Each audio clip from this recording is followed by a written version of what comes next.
Mais ça veut dire quoi braquer la SACEM? Mon argent. Ça va faire bientôt 2 ans qu'un certain Gims sort des singles avec quelques similarités. Ok, bébé, j'avoue, je suis dans l'excès. Là, j'ai mis ton dossier tout en haut de la pile. Et vu les stats d'écoute de ces morceaux, une expression est très vite apparue. Gims, il est vraiment venu braquer la SACEM.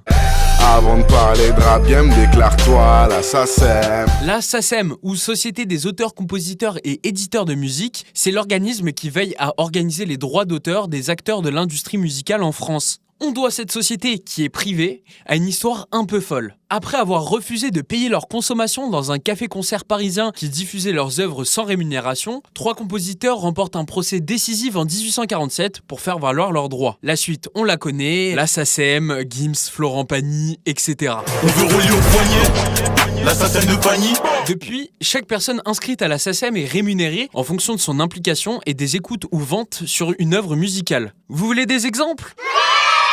Prenons Jul, qui compose lui-même ses propres instrumentales. Ce sera seulement une petite partie du morceau qui sera reversée à l'ingénieur du son, qui a mixé et masterisé le morceau. Et c'est tout. À l'inverse, un artiste comme SCH est très bien entouré. Et faut les payer, ces gens-là. De la personne qui fait la top line d'un morceau jusqu'au mec qui a fait de l'harmonica dans Train Mistral, tout le monde a son pourcentage.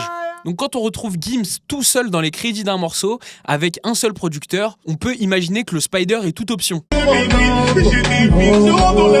Mais si les Zumba ça paye les bolides, les anciens mangent aussi très bien.